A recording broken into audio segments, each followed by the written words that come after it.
Assalamu alaikum. I hope you are doing good. This is Muzaffar Ahmed Shah and you are watching Lalens.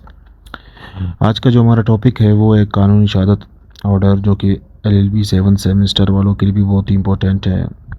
और इसको आज हम first जो section है उससे पढ़ेंगे ताकि हमें समझ आ जाए। और सेकंड जो सेक्शन है वो बहुत ही इम्पोर्टेंट है, या इसमें तमाम जो वर्ड्स यूज़ होते हैं इन कानूनी शहादत ऑर्डर में, वो यहाँ पे उनका डेफिनेशन है। इनको समझे बगैर समझे ये हमें समझ आगे जो सेक्शंस होंगे उनको पढ़ने में बड़ी दुश्वारी पेश होगी।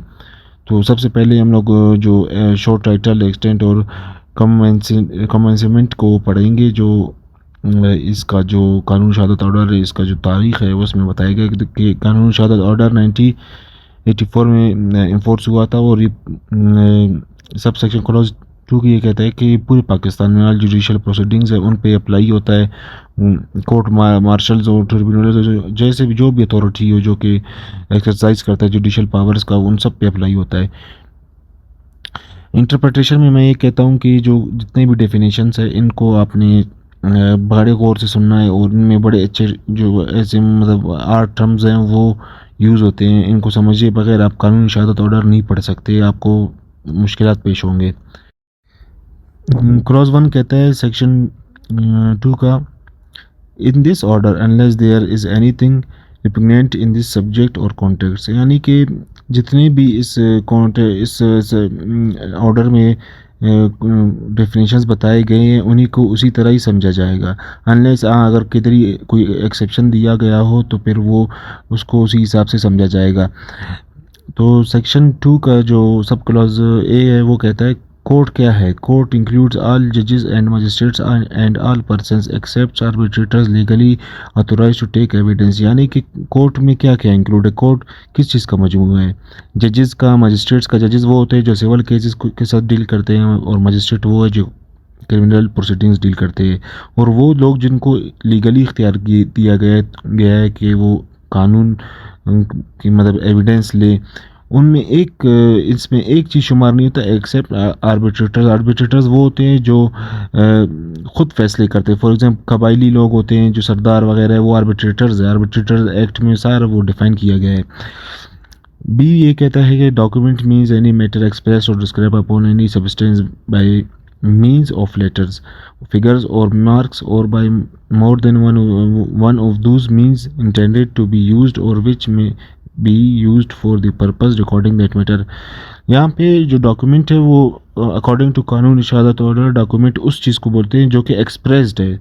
वो किसी भी फॉर्म में हो सकता है, लेटर्स में, फिगर्स में, मार्क्स में। बस ये होना चाहिए कि वो एक्सप्रेस हो किसी रिकॉर्डिंग के पर्पज़ से। तो इसमें इलस्ट्रेशन भी दिया गया है कि डॉक्यूमेंट कौन कौन सी चीज़ हो सकती है। आ रिटर्न इज़ अ डॉक्यूमेंट, जैसे कि मैंने कहा था, किसी पेज पर लिखा हुआ चीज़ भी डॉक्यूमेंट में शुमार होता है। वर्ड्स प्रिंटेड, लिथोग्राफ और photograph and documents. Lithograph mean जो कि पत्थर पे तराशे हुए जो नक्श होते हैं उनको कहते हैं। फोटोग्राफ तस्वीर के ज़रिए ये भी डॉक्यूमेंट समझे जाते हैं। दी map plan is a document, यानी कि यहाँ पे बता है कि मैप और प्लान ये भी डॉक्यूमेंट का, क्योंकि मैप भी एक फिगर है तो ये भी डॉक्यूमेंट में शुमार होता है अकॉर्डिंग टू कानूनी शहादत ऑर्डर।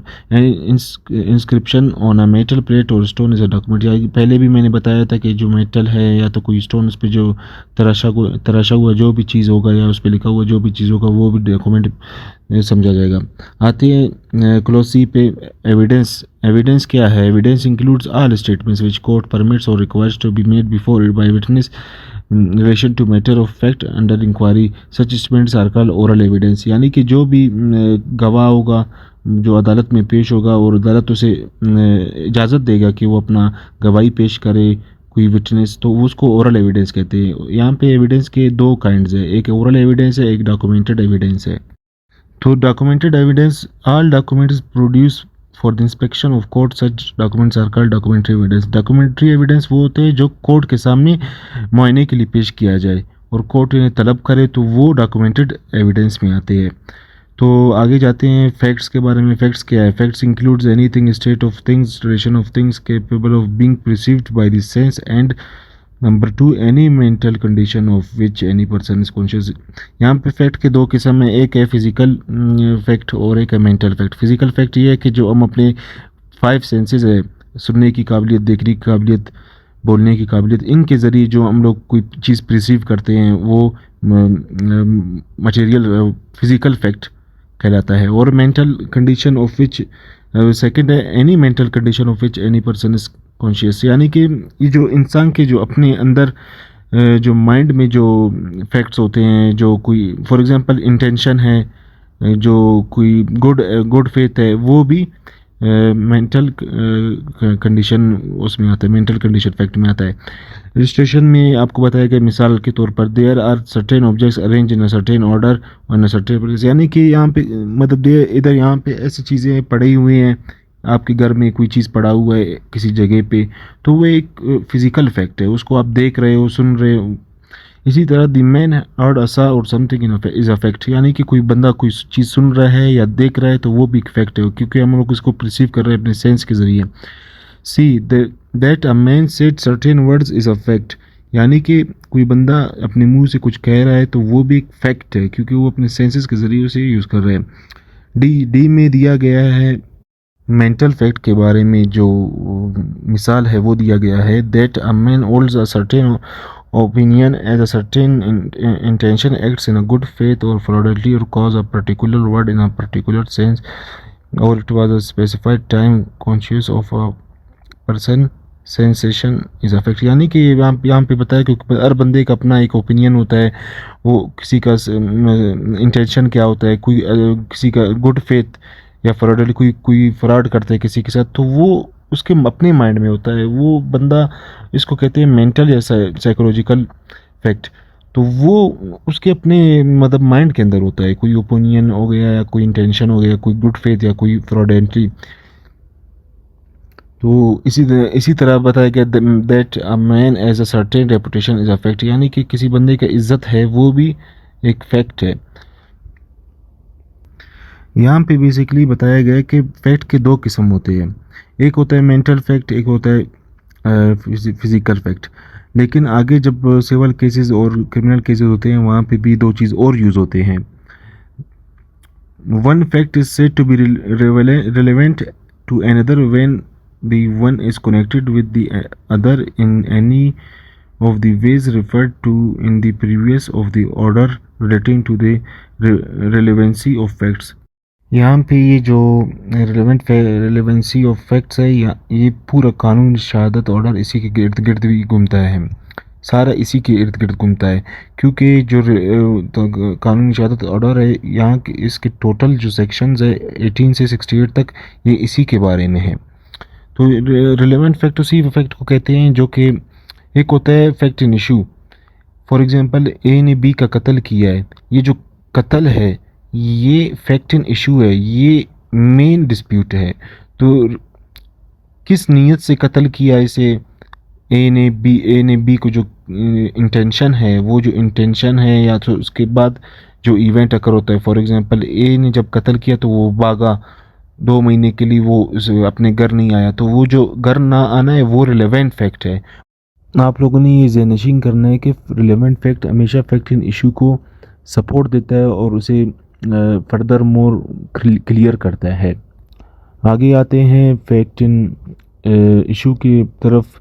यहाँ पे सेक्शन 2 का क्लॉज 3 ये कहता है the expression fact in issue includes any fact from which either by itself और connection with other facts the existent non-existent nature or extent of any right, liability or disliability as asserted or denied in any suit or proceeding necessarily follows। Clause 3 में basically fact in issue को describe किया गया है कि fact in issue क्या है।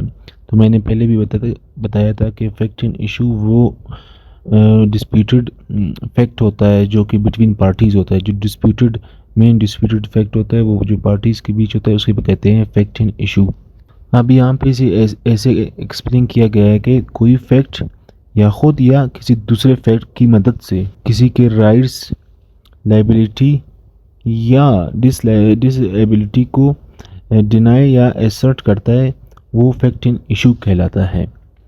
अब आते हैं इसके एक्सप्लेनेशन पे। Whenever under the provision of the law for the time being in force relating to civil procedure any court records on issue of fact, the fact to be asserted or denied in the answer such issue is a fact in issue। यहाँ पे जो explanation में बताया गया ये civil court के बारे में बताया गया है कि जब भी सिविल कोर्ट में कोई फैक्ट आता है या कोई मतलब प्लेंट होता है या कोई रिटर्न स्टेटमेंट आता है तो वो पहले मैटर को देखता है। जब मैटर को वो देखता है तो वो फ्रेम इशू करता है कि आपने किस को मतलब पार्टीज़ पे फ्रेम इशू करता है कि आपने इस चीज़ के हवाले से प्रूफ्स देने हैं। कोई डिफेंडेंट को ये प्रूफ्स देने हैं और प्लेंटिफ को ये प्रूफ्स देने हैं। तो वो जब कोई एविडेंस कॉल करता है, कोई एविडेंस मांगता है तो उसे फैक्ट एंड इशू कहते हैं। जैसे कि आप देख सकते हैं यहाँ पर रजिस्ट्रेशन में बीसी के बारे में बताया गया है। He is accused of the murder of B, ये फैक्ट एंड इशू है। As is trial the following facts में बी इन इशू, तो that A caused B's death ये भी फैक्ट एंड इशू में आता है। That A had intended to cause B's death, यहाँ पे जो ए का इंटेंशन था वो बी को मारने का था, ये भी फैक्ट एंड इशू है। That A had received grave sudden provocation from B, यानी कि बी ने उसे प्रोवोक किया कि बी ने इसे प्रोवोक किया ए को कि मुझे मारे। तो कोर्ट ये देखेगा कि वाकई इसने इसे प्रोवोक किया था तो वो उसी हिसाब से मैटर को देखेगा और देखेगा कि इसने वाकई प्रोवोकेशन किया है तो वो फैक्ट एंड इशू कहलाएगा। लास्ट एग्जांपल देखते हैं। That A is the time of the doing the act which caused B's death with by reason of unsoundness of mind incapable of knowing its nature, यानी कि अब ए अपने defence में ये भी कह सकता है कि मैंने बी को अपने दिमागी तवाज़ुन के ठीक हालत में ना होते हुए मैंने उसे मारा है, मैं या अनसाउंड माइंड था। तो ये भी फैक्ट एंड इशू है, ये भी डिफेंडेंट कह सकता है तो वो फैक्ट एंड इशू रिकॉर्ड होगा। तो आपने याद रखना है कि रिलेवेंट फैक्ट और फैक्ट एंड इशू दो अलग चीज़ें हैं जो कि यूज़ होते हैं सिविल और क्रिमिनल केसेस में।